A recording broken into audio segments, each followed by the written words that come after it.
함께 들을 하나님의 말씀, 신약성경 마태복음 6장 9절에서 13절입니다. 교독하고요. 마지막 절은 함께 읽겠습니다. 그러므로 너희는 이렇게 기도하라. 하늘에 계신 우리 아버지여, 이름이 거룩히 여김을 받으시오며 나라가 임하시오며 뜻이 하늘에서 이루어진 것 같이 땅에서도 이루어지이다.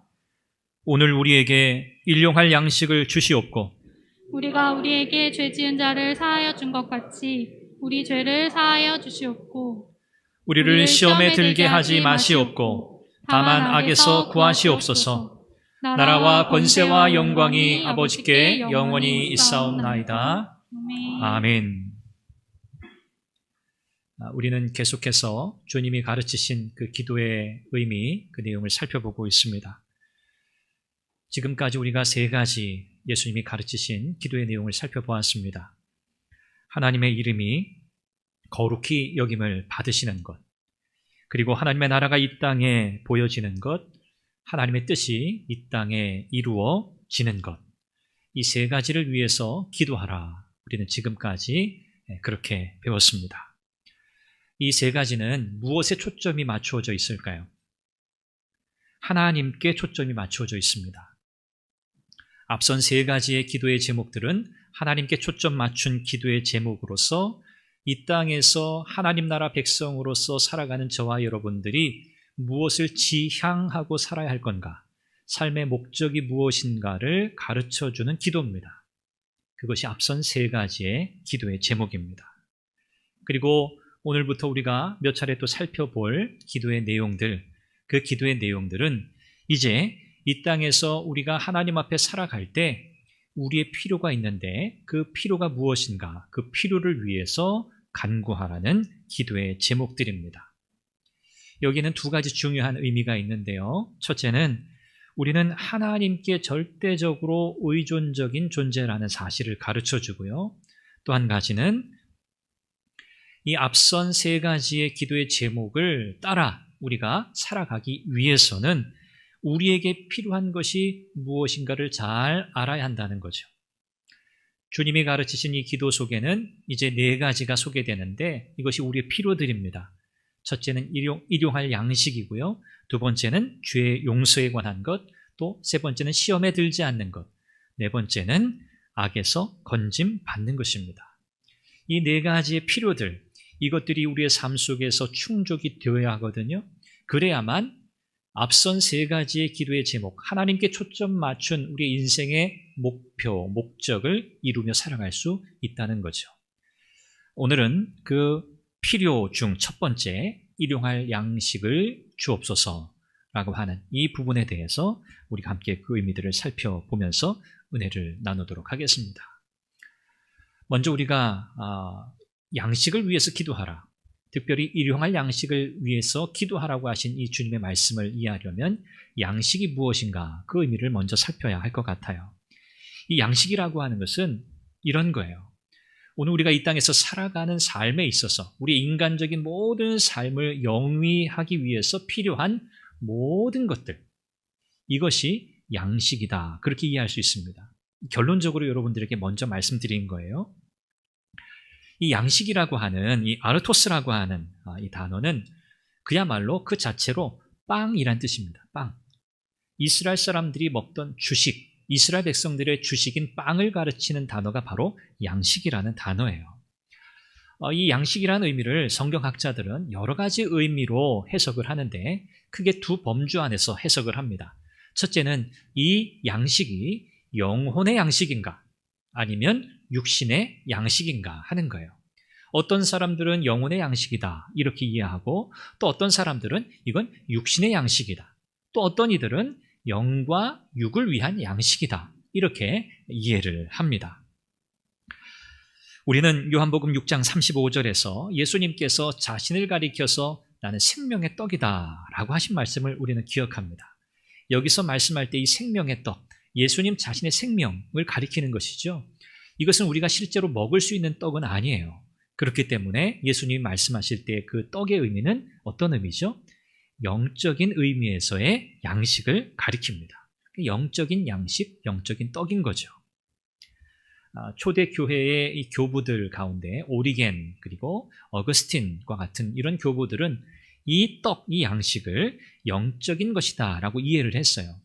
곧 그들은 이 영적인 양식인 하나님의 말씀을 가리킨 거거든요. 그래서 우리들이 매일매일 묵상하고 순종하고 실천해야 하는 하나님의 말씀, 이것이 곧 양식, 예수님이 말씀하시는 양식이다, 이렇게 이해를 했습니다. 또 달리 이해한 분들도 있었죠. 크리소스톰이라고 하는 분은 이 떡이라고 하는 것을, 이것은 하나님이 육적인 필요를 가진 인생을 위해서 허락하신 육신의 떡이다, 육적인 양식이다, 그렇게 이해했어요. 또 제롬이라고 하는 교부는 이것은 육적인 동시에 영적인 양식이다라고 그렇게 이해하기도 했습니다. 제가 앞서 이 양식의 의미를 먼저 결론적으로 말씀을 드렸죠. 이것은 종교개혁자인 마틴 루터의 이해입니다. 마틴 루터는 예수님이 말씀하신 이 양식의 의미를 이렇게 이해했어요. 인간다운 삶을 영위하기 위해 필요한 총체적인 조건이다. 그게 뭔가? 그게 바로 예수님 말씀하신 양식이다라는 거죠. 물론 시대를 따라서 또 여러 가지 문화적 상황을 따라서 이 총체적인 조건들, 이 필요에 관한 총체적인 조건들의 범위가 조금씩 다를 수는 있습니다. 그러나 육신의 생명을 유지하기 위한 기본적인 필요들이 있잖아요. 그죠? 그야말로 우리가 먹어야 하는 음식, 육신적 양식 뿐만 아니라 우리가 인간답게, 사람답게 살기 위해서 우리에게 필요한 수많은 요소들이 있습니다.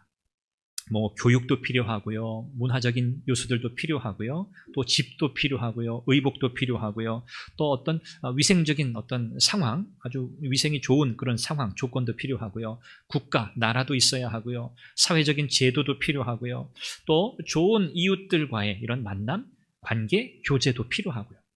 우리가 이 땅에서 사람으로서 살아가기 위해 필요한 요소들은요, 정말 너무너무 많아요. 이 모든 것들이 다 어디에 포함된다는 거죠? 예수님께서 말씀하시는 양식을 위해서 구하라고 할 때 이 양식의 범주 안에 다 포함된다라고 마틴 루터는 그렇게 이해했습니다. 저는 여러 견해들 가운데 이 마틴 루터가 이해하고 있는 포괄적인 의미에서의 이 양식이라는 의미가 예수님께서 가르치고 계시는 이 양식의 의미다라고 저는 그렇게 이해합니다. 자신의 연약함을 인정하고 겸손하게 하나님을 절대적으로 의지하며 살아갈 때 우리는 하나님께서 우리에게 허락하시는 이와 같은 이 필요들의 공급, 우리의 모든 필요를 채우시는 하나님의 은혜를 경험할 수 있게 됩니다. 자동적으로 자연스럽게 얻어지는 게 아니에요. 하나님께서 우리에게 허락하시는 이 모든 양식, 그것이 영적이든 혹은 육신적인 모든 필요든 이 모든 것들을 우리가 마음껏 누리고 이것들을 사용할 때에는 반드시 이것을 주시는 분의 의도에 맞게 써야 돼요. 우리에게 주시는 분이 누구세요? 하나님이시죠? 하나님이 우리에게 이걸 왜 주셨나? 무엇을 위해 주셨는가를 우리가 정확히 알고 사용해야 돼요. 그러려면 겸손해야 하거든요. 왜요? 이건 내가 이룬 게 아니에요. 내가 얻어낸 게 아니에요. 이것은 하나님께서 주신 거예요. 그래서 겸손한 태도가 절대적으로 필요하고요. 우리는 물론 하나님의 자녀 되었지만 그리스도 안에 거하지만 우리는 아직 온전하지 않습니다. 그래서 하나님이 우리에게 주신 그 좋은 것들을 우리가 잘 누리고 잘 사용해야 되는 것은 맞는데 우리가 이것을 사용할 때 우리의 욕망을 위해 사용할 여지가 늘 있어요. 하나님이 주신 좋은 것들을 그분의 의도에 맞게 잘 써야 하는데 우리는 여전히 연약하기 때문에 이것을 우리의 탐욕, 우리의 욕망을 채우기 위해 사용할 수 있기 때문에 우리는 끊임없이 어떻게 해야 돼요? 하나님 앞에 엎드려야 하는 거고요. 하나님께 겸손해야 하고요. 늘 우리의 필요를 채우는 일, 그것을 사용하는 일에 있어서 늘 절제할 수 있어야 한다는 거죠. 그래서 우리는 이런 결론을 얻게 돼요. 하나님께서 우리에게 주신 이 좋은 것들, 이 모든 것들은 반드시 무엇을 위해 사용해야 한다? 하나님의 목적에 맞게, 하나님이 우리를 지으신 본래 창조의 의도에 맞게 사용해야 한다. 그리고 하나님 없이 살아가는 자유를 위해 사용하지 않아야 한다는 거예요. 왜? 하나님이 주셨기 때문에 하나님 없이 이것들을 누릴 수 없어요. 그래서는 안 돼요. 하나님이 우리에게 물질도 주시고 건강도 주시고 좋은 환경도 주시고 여러 여건도 주셨는데 이것들을 하나님 없이 그저 내가 이 땅에서 나의 행복을 위해 즐기는 도구로만 사용해서는 안 된다는 거예요. 이것을 하나님 없이 사는 자유다, 그렇게 표현하는 거죠. 그래서는 안 된다는 거예요. 하나님께서 우리에게 필요한 모든 것들을 다 주십니다. 그건 우리를 위해서 주시는 거예요. 하나님이 우리에게 공급하시는 이 양식들은 우리를 위해 주시는 거예요. 그런데 여러분, 우리는 누구를 위해 존재합니까? 하나님을 위해 존재하는 거예요. 결론이 딱 나오죠.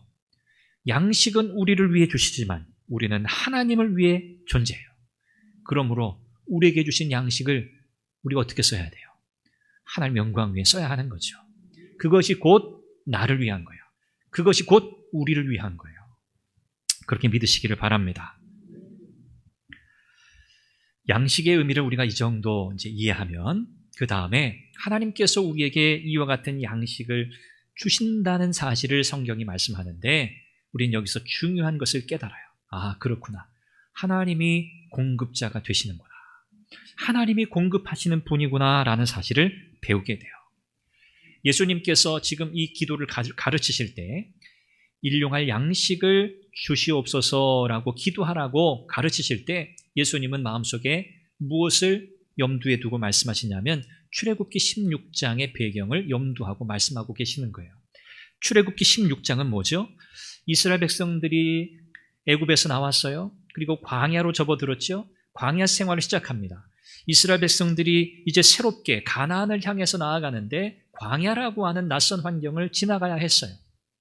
그리고 상황이 어떻게 돼요? 뭐 한 일주일이면 갈 수 있는 사실 그 길이었지만 이스라엘의 불순종 때문에 40여 년이라고 하는 엄청 긴 세월을 광야에서 보내게 돼요. 험한 상황이죠. 광야? 정말 살아가기 힘든 곳이에요. 척박한 곳이에요. 먹을 것, 마실 것 어떻게 충분히 공급될 수 있겠습니까? 그렇지 못한 곳이죠. 광야 길은요, 푸른 초장이 아니에요. 물론 가다가 잠시 오아시스와 같이 풀이 있고 물이 있는 곳이 있을 수 있어요. 그러나 광야는 본질적으로 척박한 땅이에요. 자, 이렇게 광야 길로 접어든 이스라엘 백성들, 그들의 숫자를 헤아려 본다면 많다면 한 300만 명 추산할 수 있어요. 적으면 한 200만 명. 그러니까 200만 명에서 300만 명이나 되는 이 사람들이 광야 길을 걸어가게 되는 거죠. 그런데 여러분, 광야는 척박하잖아요. 먹을 게 없어요. 이스라엘 백성들이 당장 굶어 죽게 생긴 거예요. 먹을 것만 문제가 아니었죠, 사실은. 마실 물 때문에 사실 큰 사건들이 여러 차례 일어났잖아요. 이스라엘 백성들이 마실 물이 없다고 불평했고 또 이제는 광야에서 굶어 죽게 되었구나라고 그렇게 불평해요. 그때 하나님이 어떻게 하시죠? 하나님은 이 이스라엘 백성들에게 먹을 것을 공급하십니다. 하나님이 공급하신 그 음식이 뭐죠? 이것이 무엇인가? 만나라는 그 단어의 뜻이 바로 그거예요. 이게 뭐지? 왜요? 지금까지 이런 걸 본 적이 없어요. 이스라엘 백성들이. 그러니까 이게 뭔가 What is it? What is this? 이게 뭐지? 이게 뭐지 도대체? 처음 보는데 하나님께서 기적적으로 이스라엘 백성들에게 만나를 공급해 주셨어요. 자, 그런데 이 하나님이 공급하시는 만나에는 특징이 있습니다. 어떤 특징이 있죠? 매일 나가서 거둬야 돼요. 매일. 이틀치, 3일치, 4일치 거둘 수 있어요? 없어요?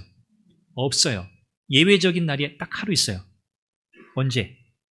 어떤 날을 위해서? 안식일을 위해서는 이틀치를 거둘 수 있어요. 그런데 나머지 날은 무조건 하루에 필요한 양식만큼만 가져올 수 있게 하셨어요. 여러분, 하나님께서 이스라엘 백성들에게 왜 만나를 주셨을까요? 그냥 단순하게 그들이 배고프다 하니까, 그들이 굶어 죽게 생겼다고 하니까 하나님이 그들의 배를 채워주시려고 하나님이 만나를 공급하셨을까요? 그 목적만이었을까요? 아니라는 것은 이미 아시죠? 신명기 8장 3절에서 모세가 당시 이 출애굽기 16장의 이 사건을 회상하면서 모세가 그 당시를 이렇게 해석하고 있어요. 들어보세요. 너를 낮추시며 너를 줄이게 하시며 또 너도 알지 못하며 내 조상들도 알지 못하던 만나를 내게 먹이신 것은 그 뒤에 사람이 떡으로만 살 것이 아니요 여호와의 입에서 나오는 모든 말씀으로 사는 줄을 내가 알게 하려 하심이니라. 아멘. 모세는 그때의 일을 하나님의 목적, 하나님의 계획이라고 하는 관점에서 해석하고 있어요. 너희를 광야길로 인도하시는 분이 하나님이셨어. 왜? 너희를 낮추게 하시려고. 너희를 겸손하게 만드시려고 하신 거야. 그 광야길을 가는 동안 너희를 줄이게 하신 분이 하나님이야. 너희가 배고프다가 아우성쳤는데 그 모든 것도 하나님께서 계획하신 일 가운데 하나야. 그리고 하나님께서 너도 알지 못하고 너희 조상들도 한 번도 본 적이 없는 만나라고 하는 양식을 너희에게 먹이셨어. 무엇을 위해서? 그냥 배고픈 거, 굶주린 거 채우라고? 허기를 채우라고? 아니죠. 사람이 떡으로만 살 것이 아니요 그 뒤가 중요한 거예요. 여호와의 입에서 나오는 무엇으로? 모든 말씀으로 사는 줄을 너로 알게 하려고. 여러분 초점이 어디에 있어요? 육신의 배를 채우는 데 초점이 있는 게 아니에요. 그것은 무엇을 위해 하나님께서 선물로 주시는 것과 같아요? 영혼의 양식인 하나님의 말씀에 순종하는 백성으로 살게 하시는 그 삶을 가르치시기 위해서 하나님은 육신에 필요한 양식까지도 공급하신다는 거예요. 육신의 양식이 필요한 것은 바로 그것 때문이에요. 육신의 양식을 공급하시는 하나님의 은혜를 누리면서 우리는 궁극적으로 무엇을 사모하는 거예요? 하나님의 말씀을 사모하는 백성이 되는 거예요. 그게 목적이에요. 하나님은 오늘 저와 여러분들의 삶에 필요한 육신적 양식을 공급하십니다. 믿으십니까? 믿으시죠? 여러분, 왜 하나님께서 이것을 내게 공급하시나? 왜 내 필요를 채우시나? 목표는 어디에 있다고요? 아, 배부르다, 만족스럽다, 여기에 있지 않고 우리에게 공급하시는 그 하나님의 은혜, 그 하나님의 말씀, 그 말씀에 순종하는 백성으로 살게 하시려는 하나님의 계획이 있다는 것을 여러분 꼭 기억하시길 바랍니다. 그래서 우리는 우리의 필요가 체험받을 때마다 우리는 누구를 바라봐야 돼요? 하나님을 바라봐야죠. 공급하시는 하나님. 그리고 마음에 어떤 결단이 있어야 돼요? 그래, 나는 하나님의 말씀에 순종하는 백성으로 살아야 돼. 나는 하나님의 말씀이라고 하는 영혼의 양식을 공급받아서 살아야 할 하나님 나라의 백성이지 라는 사실을 다시 깨닫는 거예요. 그리고 결단하는 거예요. 나는 하나님 나라 백성이야. 나는 하나님 말씀으로 살아야 할 백성이야. 여러분, 이런 결단이 여러분 가운데 있으시기를 바랍니다. 우리가 하나님 나라 백성으로 살아가려면 우리에게는 육적인 양식도 필요하고 영혼의 양식도 필요해요. 하나님의 뜻을 이루기 위해서는 이 두 가지가 다 필요한 거예요. 하나님은 이 두 가지를 다 공급하시는 줄로 믿습니다. 다 공급하세요. 여러분, 꼭 우리가 주의할 것이 하나 있어요. 그 이스라엘 백성들이 실패했던 거예요. 실수했던 거예요. 하나님께서 우리에게 그와 같이 우리의 모든 필요를 다 공급하시는 것을 우리가 경험하는데 하나님이 지속적으로 이렇게 우리에게 은혜를 베풀어 주실 때 이스라엘 백성들은 어느 순간이 딱 되니까 더 이상 그 하나님의 은혜에 감사하지 않았어요. 이제는 너무 흔한 거예요. 여러분 생각해 보세요. 40년, 물론 정확히 40년은 아니지만 거의 40년에 가까운 세월을 여러분 만나, 또 이제 우리가 매출하기도 하나님 주시잖아요. 이 만나를 먹는다고 생각해 보세요. 여러분 식사하실 때 반찬, 밥과 김치만 있으면 된다. 그럴 때도 있더라고요. 밥과 김치만 있어도 될 때도 있어요. 여러분, 한 달을 밥과 김치만 드시면서 어떻게 식사하실 수 있겠어요? 물론 할 수는 있죠. 할 수는 있는데 자꾸 딴 생각이 들죠. 고기도 먹고 싶고 나물도 먹고 싶고 그렇죠? 다른 반찬들이 생각나요. 내가 좋아하는 음식들이 생각나요. 여러분, 그것도 우리에겐 굉장히 힘든 거거든요. 이스라엘 백성들도 안 그랬겠습니까? 이제는 너무 흔하니까 이제는 뭐 더 이상 감사할 마음도 없는 거예요. 그냥 당연하게 생각하는 거예요. 그냥 아침에 일어나서 나가면 그냥 있어요. 그냥 거두오면 돼요. 먹는 거예요. 여러분, 뭐 꿀맛 같고 단맛이 나는 그 만나라고 했잖아요. 뭐 그거 처음 먹었을 때는 뭐 눈이 번쩍 뜨였겠죠. 이런 거 처음 먹어본다 했겠죠. 그런데 여러분, 매일매일 먹는다 생각해 보세요. 이스라엘 백성들이 그랬거든요. 그러니까 이 백성들이 어느 순간이 되니까 더 이상 하나님께서 베푸시는 이런 은혜에 감사하지 않게 되었어요. 하나님께서 공급하시는 이 은혜에 대해서 더 간절하게 갈급함으로 하나님께 구하지 않았어요. 그리고 뭐 하기 시작해요? 투덜대기 시작해요. 불평하기 시작해요. 뭐 이런 거죠. 뭐 다른 반찬 없어요? 엄마 뭐 다른 반찬 없어요? 제가 좋아하는 고기 반찬 없어요? 저 이거는 싫은데요. 투정 부리는 것과 똑같아요. 투덜대기 시작해요. 그러면서 옛날 생각 자꾸 하는 거죠. 우리가 애굽에 있을 때, 그때는 물론 노예로 있었지만 그래도 먹을 것은 풍족했지. 그때는 마늘도 먹을 수 있었고, 그때는 고기도 마음대로 먹을 수 있었고, 부추도 먹을 수 있었고, 뭐 오이도 먹을 수 있었고, 자꾸 옛날 얘기하는 거예요. 이렇게 하나님께 불평하면서 애굽에 있을 때가 더 좋았다고 이렇게 이 이스라엘 백성들이 불평하기 시작해요. 아침에도 만나, 점심에도 만나, 저녁에도 만나. 먹어야 되니. 뭐 한편 이해는 돼요. 결국 그들이 고기를 달라고 아우성치잖아요. 고기를 주세요. 고기를 주세요. 하나님께서 매출하기를 주시잖아요. 여러분, 이와 같이 하나님 앞에 투덜거리면서 하나님께 불평하고 감사하지 않고 고기를 달라고 이렇게 외쳐대는 이 이스라엘 백성들에게 하나님은 물론 고기를 공급해 주셨어요. 그런데 민수기 11장에 보니까 하나님 앞에 이렇게 불평하면서 고기를 달라고 외치는 자들에게 하나님 고기를 주셨지만 하나님이 어떻게 표현하신지 아세요, 여러분? 내가 너희 입에 질리도록 내가 이 고기를 주겠다 그랬어요. 그래, 배부르게 먹어. 이런 뉘앙스가 아니에요. 너희들 고기 먹고 싶었구나. 내가 몰랐다. 미안하네. 고기 마음껏 줄 테니까 마음껏 먹어. 이런 뉘앙스가 아니에요. 무엇에 대한 불신이에요? 하나님이 공급하신다는 사실에 대한 불신이에요. 하나님이 하나님의 백성들을 광야에서 굶어 죽게 하시겠냐는 거예요. 그럴 뿐이 아니시잖아요. 하나님은 만나를 주셨어요. 만나뿐만 아니에요. 하나님은 이 백성들에게 필요한 것을 그 이후로도 공급하실 분이세요. 그런데 이 백성들은 그 사실을 깨닫지 못하고 불평하고 감사하지 않고 투덜거리면서 고기를 달라고, 안 그러면 우리 애굽으로 차라리 돌아가겠다고 이렇게 으름장을 놓는 이 이스라엘 백성들에게 내가 너희들의 입에 진짜 코에도 냄새가 정말 질릴 정도로 내가 너희 고기를 줄 테니까 그래, 어디 고기 마음껏 먹어봐라. 참 이 하나님 아버지의 이 안타까운 심정이 사실 이 표현 속에 담겨져 있는 거죠. 이렇게 하나님의 은혜의 공급을 우리가 잊어버리는 순간 우리는 감사 대신 뭐 하게 돼 있어요? 불평하게 돼 있어요. 너무 당연하게 생각해요. 은혜의 공급인데 당연하게 생각해요.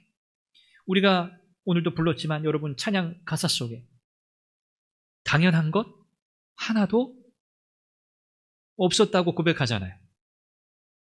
모든 것이 은혜라고 고백하잖아요. 하나님의 은혜의 공급을 잊어버린 순간 우리는 불평하게 돼 있어요. 너무나 당연하게 여기는 거예요. 더 나은 것, 더 좋은 것, 다른 것들을 더 구하게 돼 있는 거죠. 불평이 문제가 아니에요. 불평하게 되면 더 심각한 결과를 가져와요. 그게 뭐죠? 하나님이 어떤 분이신지를 잊어버리는 거예요. 이게 가장 큰 문제예요. 하나님이 어떤 분이신지를 어느 순간 잊어버리게 돼요. 하나님 우리의 공급자라는 사실을 잊어버리게 돼요. 불평하고 투덜거리다 보면 하나님의 존재에 대해 불신하게 돼요. 여러분 꼭 기억하십시오.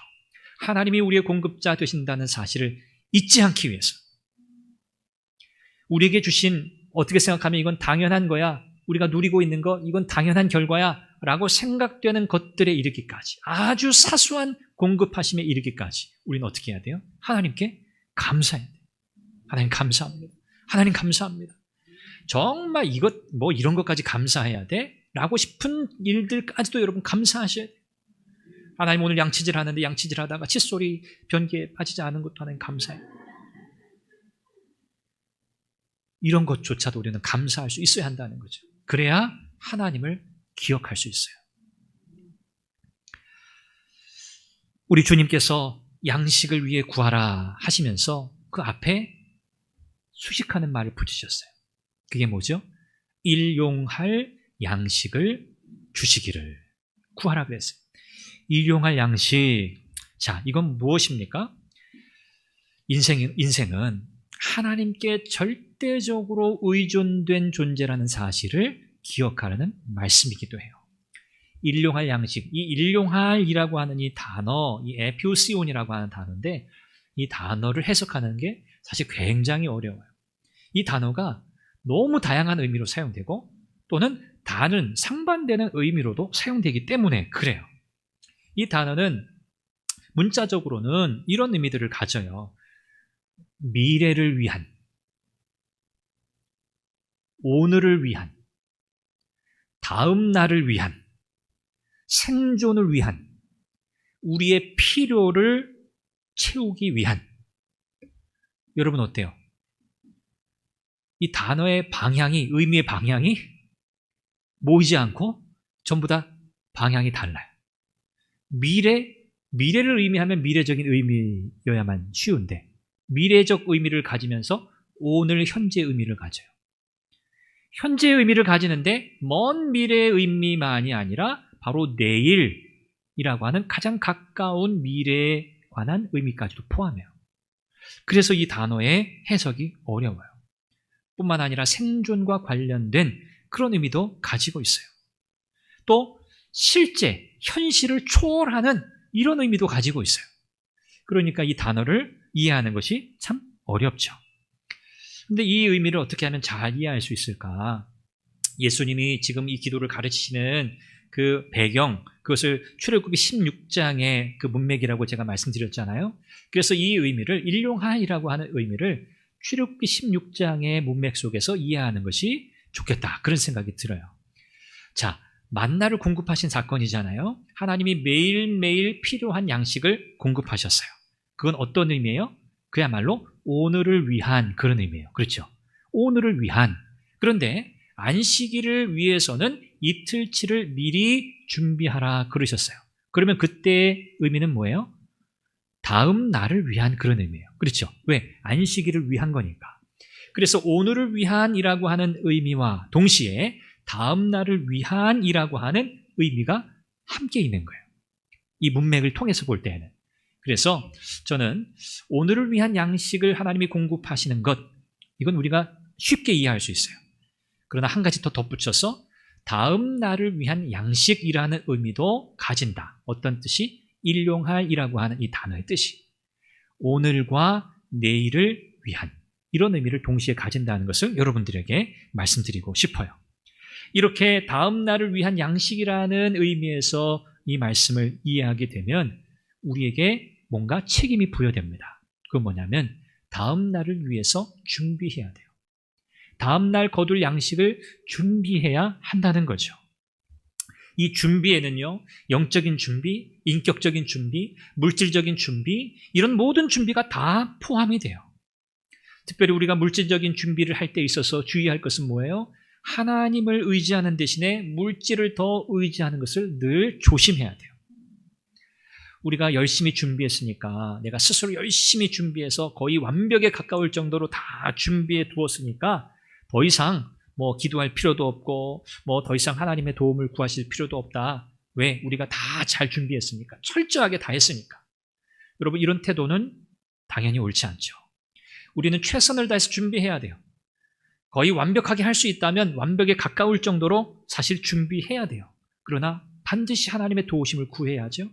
하나님 앞에 엎드려야 되죠. 하나님의 공급하심을 신뢰해야 되죠. 그렇지 않으면 우리의 모든 노력은 다 뭐예요? 불신앙이에요. 불신앙. 하나님 없이 그저 내 힘과 내 능력으로 준비한 것이 돼요. 그래서 불신앙이에요. 만나의 공급은요, 물론 만나는 내가 직접 나가서 내가 거두어야 되는 내 노력이 반드시 있어야 돼요. 하나님이 이스라엘 백성들의 입에 만나를 넣어주시지 않아요. 그래서 거기에는 반드시 우리의 노력이 필요하다는 거죠. 그러나 그 노력은 반드시 하나님의 은혜에 의존되어 있어야 돼요. 하나님의 공급하심을 절대적으로 믿는 믿음 안에서 이루어져야 하는 거예요. 내가 열심히 다른 사람들보다 더 많이 거두었으니까 난 더 잘한 거야. 난 더 많이 먹을 거야. 그것이 의미가 없는 거예요. 하나님은요, 우리를 어떻게 지으셨어요? 하나님 없이는 살 수 없는 존재로 지으셨어요. 하나님 없이 살 수 없어요. 주 없이 살 수 없네. 그 찬양의 고백이 있잖아요. 우리가 누리고 있는 모든 것들, 우리의 가족, 우리의 부모, 우리의 형제, 또 우리가 받고 있는 여러 가지 교육의 혜택들, 또 하나님의 뜻대로 살아가고자 하는 우리의 이 순종의 의지, 이 모든 것들이 다 누구에게로부터 나온 거예요? 하나님께로부터 우리에게 온 것인 줄 믿습니다. 그래서 우리가 누리고 있다면 어떻게 해야 돼요? 감사해야 돼요. 누리고 있으면 감사해요. 누리고 있지 못합니까? 그러면 어떻게 해야 돼요? 더 하나님을 의지해야 돼요. 더 하나님을 의지해야 돼요. 왜? 하나님께서 우리에게 주시기 때문에. 우리는 절대적으로 하나님께 의존된 존재라는 사실을 가르치시기 위해서 하나님은 우리에게 양식을 위해 기도하라 하실 때 일용할 양식을 위해 기도하라 그렇게 가르치고 계세요. 우리가 해야 될 몫이 있다. 너희가 해야 할 노력이 있다. 그러나 그 노력조차도 반드시 하나님의 은혜에 의지해야 한다. 그렇게 가르치고 계시는 거예요. 그렇지 않으면 우리는 자랑하거든요. 내가 한 일에 대해서 점점 으쓱으쓱거리기 쉽거든요. 그래서 주님은 이렇게 우리에게 이 기도를 가르치고 계시는 거예요. 우리의 일용할 양식을 위해 기도하라고 하신 우리 주님의 이 가르치심을 우리가 오늘 말씀을 통해서 함께 나누어 들으면서 우리의 마음에 이런 결단이 있기를 바랍니다. 우리의 삶의 아주 작은 필요조차도 절대적으로 하나님께 의지하며 살아야겠다. 여러분 이 결단이 있으시길 바라요. 우리는 잘 그러지 못해요. 그냥 우리가 늘 일상적으로 반복적으로 살아가는 이 삶의 패턴이 있다 보니까 너무 익숙하고 자연스럽잖아요. 그렇죠? 익숙하고 자연스러운 것들에 대해서는 우리가 사실 잘 인식하지 못해요. 그걸 당연하게 여기기 때문에 그렇죠. 그런데 뭔가 변화가 생기고 뭔가 내 일정한 삶의 패턴에 어떤 충격이 가해지면 그제서야 우리는 인식하게 돼요. 이게 이렇게 계속 당연하게 되는 게 아니구나. 이런 일이 있을 수도 있구나. 이 패턴이, 이 흐름이 깨질 수도 있구나. 라는 것을 그제서야 사실 우리는 깨닫는 연약한 존재예요.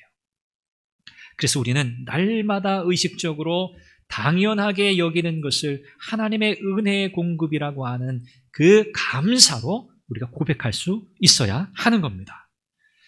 저와 여러분들의 삶에 이런 고백이 날마다 더해지시기를 바랍니다. 우리는 땅의 것을 공급받는 동시에 영원한 하나님 나라의 영원한 양식을 동시에 공급받습니다. 왜요? 우리는 이 땅의 것에 만족하며 살 존재가 아니라 하나님 나라를 위해 살아가야 할 존재요. 하나님을 바라보며 살아가야 할 존재이기 때문에 그렇습니다. 오늘 우리의 상황과 형편이 어떠하든지 간에 이렇게 고백하면 좋겠습니다. 하나님, 모든 것이 하나님께서 허락하신 것입니다. 모든 것이 하나님께로부터 왔습니다. 내 지금 현재의 상황, 내 형편, 그것이 어떠하든 상관이 없어요. 하나님은 지금 오늘 나에게 모든 필요한 모든 것들을 하나님은 공급하고 계시다는 사실을 여러분 믿으시기를 바랍니다. 그래야만 우리는 부해질 때 교만하지 않을 수 있고요. 또는 조금 가난해질 때 비굴하지 않을 수 있는 거예요. 왜요? 어떤 상황이든 하나님의 공급하심을 믿기 때문에 그래요. 바울이 그렇게 고백하잖아요. 내가 부하게도 되고 내가 가난하게도 되고 어떠한 형편에 처하든지 나는 자족하기를 배웠다 그랬어요. 일체의 비결을 배웠다 그랬어요. 이 고백은 뭐예요? 하나님의 은혜 공급하심을 나는 믿는다 그 고백이에요. 나를 하나님 나라의 복음의 역사를 왜 날 부르지 않으셨는가 하나님이. 하나님이 내 사명 마치는 그날까지 하나님은 내게 필요한 것을 공급하신다. 이 믿음이 바울에게 있었어요. 오늘 저와 여러분들에게도 동일한 이 고백이, 믿음의 고백이 있으시기를 주님의 이름으로 축원합니다. 이 고백 속에서 살아갈 때 하나님은 우리를 긍휼히 여기시고요, 우리가 필요로 하는 모든 것들을 다 채워주셔서 하나님의 영광을 위해 살아가게 하실 줄 믿습니다. 하나님의 뜻을 이루게 하실 거고요, 그렇게 살아가는 삶이 가장 행복한 삶임을 경험하게 하실 겁니다. 여러분, 하나님의 공급하심을 믿고 그 공급의 은혜를 누리며 가장 복된 성도의 삶을 살아가시기를 주님의 이름으로 축원합니다. 기도하겠습니다. 우리가 함께 기도하죠. 우리 그렇게 고백하며 기도합시다. 하나님이 우리의 공급자십니다. 하나님 모든 것을 채우시는 분이십니다. 나의 형편과 상황이 지금 어떠하든지 간에 이 모든 것은 하나님의 은혜의 공급의 결과입니다. 하나님 감사합니다.